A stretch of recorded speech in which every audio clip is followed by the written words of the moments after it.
Anger over a bill brought a mass demand for democratic reform. 2019 saw Hong Kongers protesting in record numbers. We look back at the movement that brought a city to a standstill. I'm Imran Garda, and this year's Newsmaker is Hong Kong's historic protests.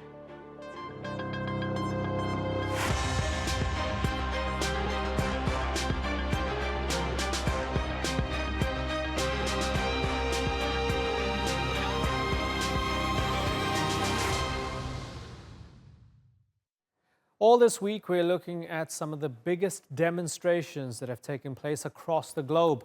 Some have been successful and brought about real change, but many on the streets have paid the ultimate price for their fight. And that includes in Hong Kong. It all started when the city's government proposed a controversial bill, which would have allowed criminal suspects to be extradited to mainland China for trial. It brought at least 1 million people onto the streets, and soon what started as anger against a planned law became a call for greater democracy. Throughout the program today, we'll look at some of the biggest flashpoints from the demonstrations. But first, let's go back to where it all began. Just as protests were gaining momentum, we spoke to Hong Kong's former Chief Secretary Anson Chan and asked why so many people had come out against the bill. What people fear is that anyone here can be the subject of an extradition request.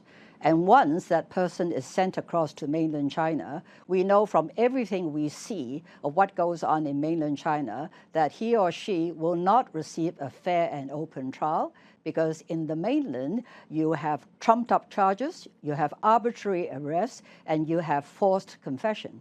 So this is what is worrying Hong Kong people, because in Hong Kong, we enjoy the rule of law and civil liberties and personal safety.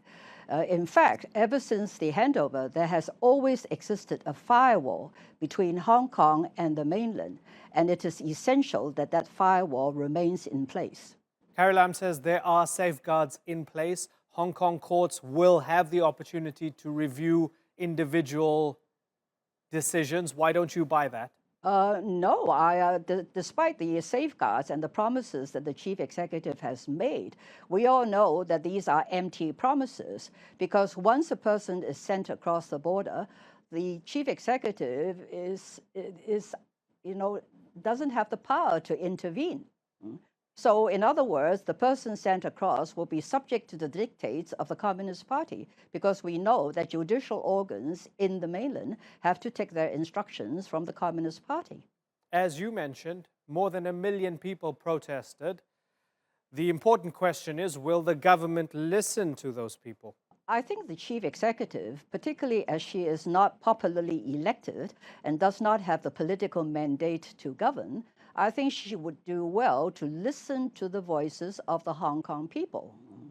It is still not too late for the Hong Kong government to withdraw these proposals pending a proper public consultation, and in the light of that consultation, to come up with proposals that are more acceptable to the people of Hong Kong and that will ultimately address whatever problem we face at the moment. Okay, and let's take a broader look at the timeline here. Especially on this program, we've covered story after story, which seems to suggest that incrementally China is going to be swallowing up Hong Kong or taking away the autonomy of Hong Kong. So we've looked at the booksellers and their so-called kidnapping. We've looked at the Occupy Central movement and their leaders going into jail. Now we're seeing this extradition bill tabled, and the fact that perhaps political dissidents will be sent to Beijing and they'll disappear and Hong Kong will have no control over them. With all of this in mind, is there an inevitability to Hong Kong losing its special status? I think you are absolutely right to draw attention to the fact that it's a whole sequence of events in the recent years that make people afraid that one country, two systems is rapidly becoming one country, 1.5 system. And if this erosion continues, it will very soon become one country, one system. So you refer to the abduction of booksellers in Hong Kong, or because they wrote salacious articles about people in the top hierarchy. We've seen the expulsion of a highly respected journalist from the Financial Times.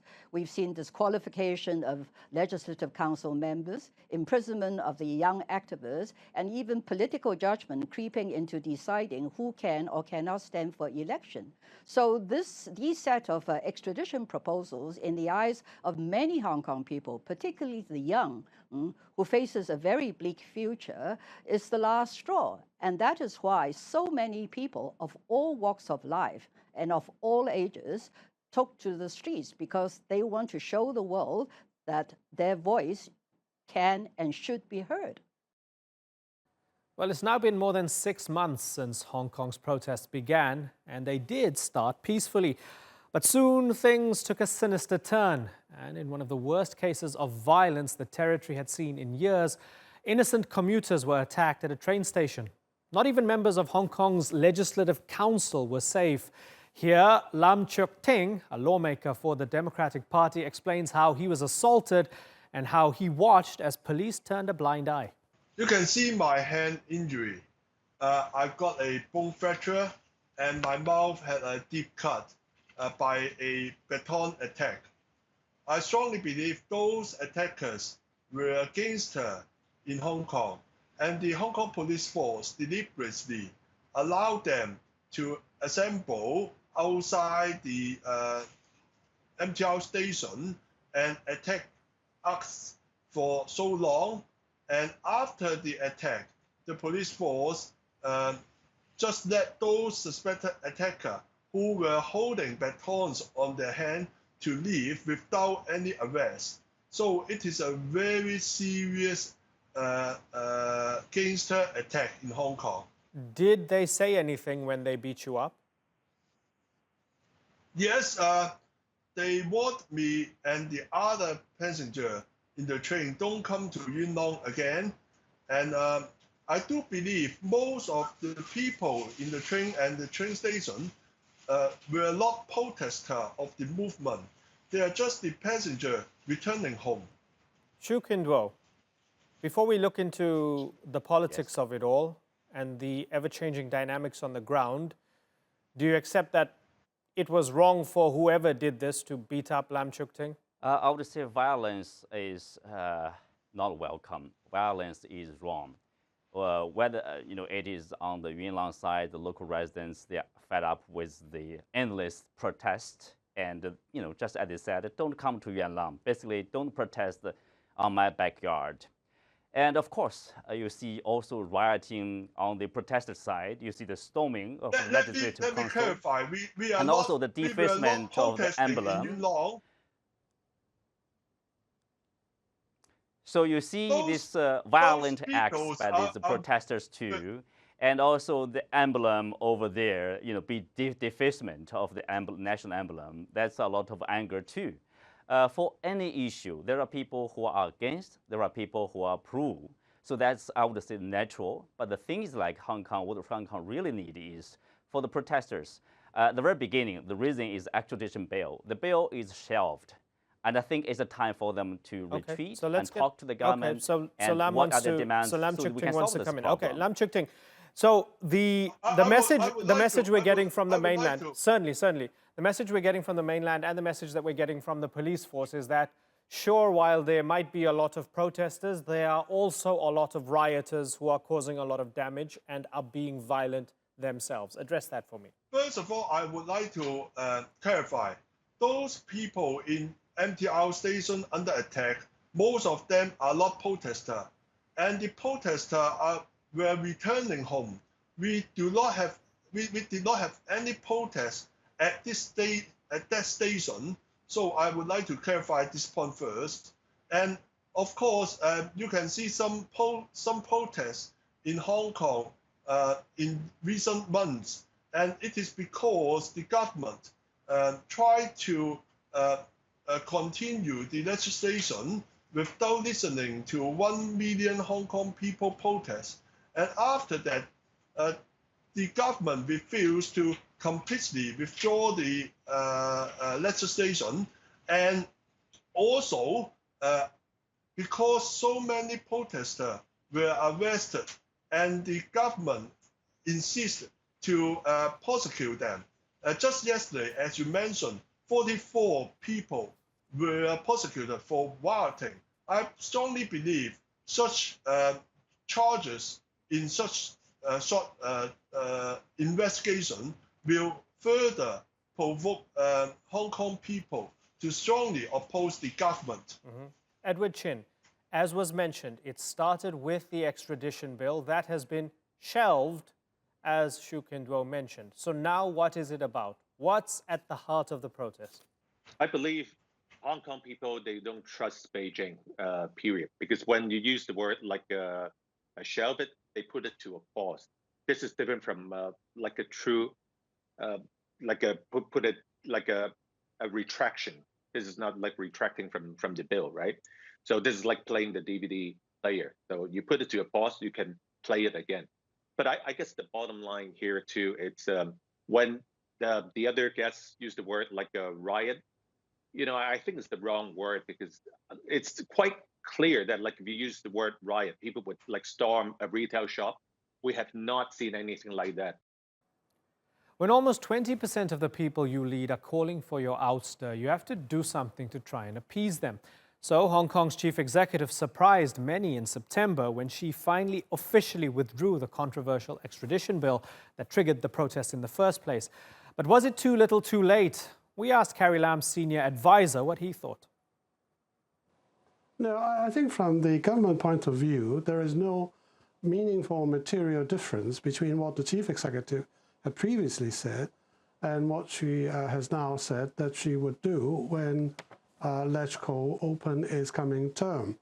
But I think it is a show of sincerity, and I hope that the show of sincerity would be appreciated by the protesters so that the two sides can come together and try to work out our differences. Well, despite the fact that it's a show of sincerity, many of the protesters not backing down, most of them saying this is about much more than just the law, it's much bigger than the law. Do you accept that they have 5 very legitimate demands? No, I think you're right to say some of them do not accept, but I think if you look at what is happening over the last few days, the number of people coming out has been falling, although some of the conduct of some of the protesters has somewhat escalated. But we're still working on very hard to try to bring the two sides together. Insofar as the demands of the protesters are concerned, everyone knows that at least 2 of them can't be accepted by any responsible government because they offend against the rule of law. These have to deal with releasing everyone who had been arrested or charged with criminal offenses, and the demand that their conduct cannot be looked at as riots. Okay, so let's set aside the amnesty for protesters and look at one of the other demands linked to that, where they want an investigation into police violence. We've seen from the outside, with our own eyes, heavy-handedness from the police. Why are you so afraid? Why are you so afraid to have an investigation into that? First of all, the government is not afraid. Quite the contrary. There is an ongoing investigation by the Independent Police Consultation Committee. In fact, experts from all over Europe have been invited to join in with the panel to look at the conduct of the police over the last 3 months. So, there is a legal and proper channel at the moment looking into the conduct of the police. But I think I'm right to say that if things were to quiet down and there is a cessation of violent acts in the streets, I'm quite sure some kind of investigative inquiry would be on foot, when the conditions are right. But clearly, at this moment, you can't really expect people to come to any kind of inquiry with petrol bombs in their hands. So the first thing we need to tackle with is to restore an order in the streets. I hope that all the violence would stop or cease. And then I'm sure there would be some kind of inquiry over and above the current inquiry as to the conduct of the police. Is Beijing happy with the way your administration has handled the protests? I have no inside information, but various media has reported Beijing is not very happy with the performance of this administration, in particular Carrie Lam, but I'm not quite sure whether that represents the truth. What I do know is that Beijing had on every occasion, whenever possible, said that they are fully behind Carrie Lam. They are very supportive of what the administration is doing, and they're doing what they can to ensure that the current administration will be in the position to restore law and order in Hong Kong. There are those who fear that Beijing will send in mainland troops to put down the protest movement. If China decided to do that, would you support it? No, I can assure you that everyone in Hong Kong, and I'm talking about the administration, do not want any kind of physical intervention from Beijing. And I can also tell you, as far as I know from my contacts, Beijing doesn't want that to happen either. But I think like any responsible government, you know, either the Beijing administration or the Hong Kong administration would have to be prepared for the worst. If things were really getting out of control, then there has to be some measure to be brought in to ensure that law and order can be restored. But I think at this moment, this is you know, far from happening, and you know, I'm sure everyone, including Beijing and Hong Kong, is working very hard to ensure that that wouldn't happen. There was leaked audio where Carrie Lam was saying she wanted to resign but couldn't. Give us some clarity here. Is that what happened? She wanted to resign, she came close to resigning, but perhaps Beijing twisted her arm and said, you have to stay. No, I don't think that is right. I think the chief executive has openly explained, I think more than once in front of television, that that is not the case. What she meant was that, you know, had she the choice, she might have taken the easy way out, but she felt that she is fully committed to Hong Kong. That being the case, she found herself without any alternative but to continue with her work. Now, that had nothing to do with what Beijing thinks. I think this is only her, you know, internal struggle, as it were. Despite months of mass demonstrations calling for Carrie Lam to quit, Hong Kong's chief executive stood firm. One person who could perhaps sympathize with Lam is her predecessor. Former chief executive CY Leung faced similar anti-government protests when he was in power. In October, he joined us here in Istanbul, and I asked him if the unrest in Hong Kong was giving him a sense of déjà vu. Well, there's one key similarity, and this is the people 5 years ago in the so-called Occupy Central movement, which was an emulation of copycat of Occupy Wall Street movement. And the people, the protesters and rioters today, in the past 4 months, both want what they call full democracy in Hong Kong. Let me explain why we do not have and cannot have their brand of full democracy in Hong Kong. Hong Kong is not a sovereign country. We are a city of China, and you could only compare the processes and the structure of democracy to those in, say, London, Paris, New York, or Tokyo. In all these other cities in other parts of the world, the local governments headed by, say, a mayor, elected by the people in full democracy style, let's say by one man, one vote, universal suffrage, do not have the high degree of autonomy that we in Hong Kong enjoy. The chief executive of Hong Kong and the government that he or she lead has much higher levels of authority compared to the mayors and the city governments in other cities in other parts of the world. Why is that? It is because upon election held locally, the elected candidate has the additional authorization, devolvement of power by the Chinese government, the central government, in Beijing. You add the two together, you have what would otherwise be a low level of autonomy. You have high degree of autonomy, and therefore, you can't cast aside the central government. in Beijing. This is exactly what the demonstrators, the rioters 5 years ago and those today want to achieve. They basically say, trust it to the Hong Kong people. You don't have to exercise your substantive power of appointment. You don't have to worry about how we change the method of the election in Hong Kong.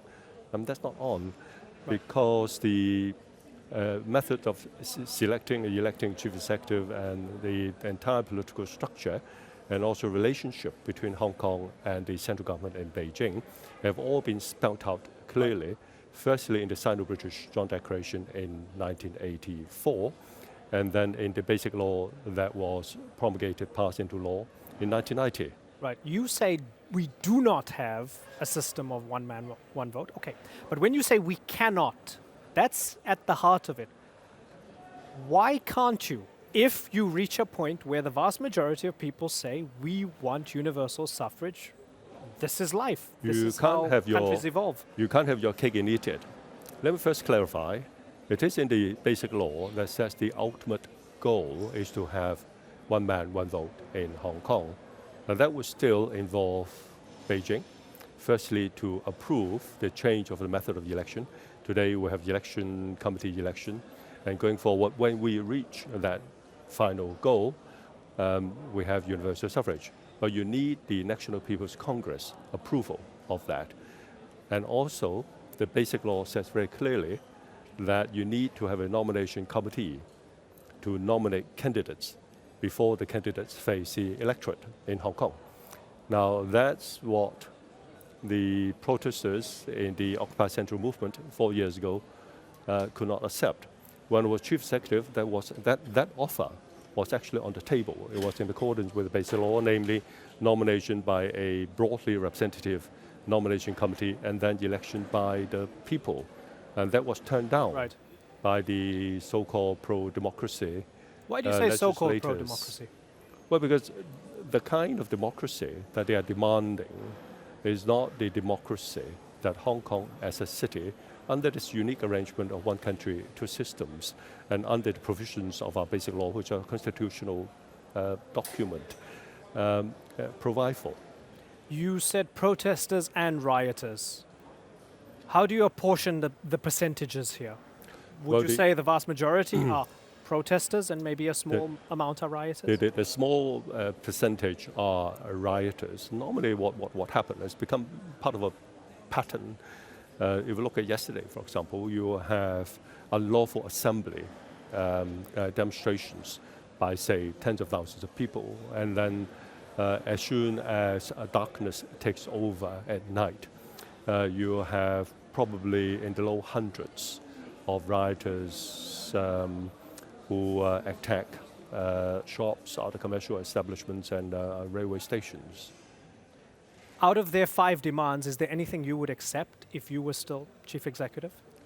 Well, I can't say it on behalf of chief executive, but we have to do everything according to law. Where there's a question of the arrests and bringing to justice of the rioters, or whether universal suffrage, you have to do it according to law. And we have rule of law in Hong Kong. We're well known for that, and that's why we are a global financial center, and a major one at that. And we also have an independent judiciary. Many of our top judges are from common law jurisdictions from other countries, from Western countries such as the UK, Canada, Australia, and so on. That's all we have time for, but before we go, we'll leave you with some of the most striking images from Hong Kong's year of protest.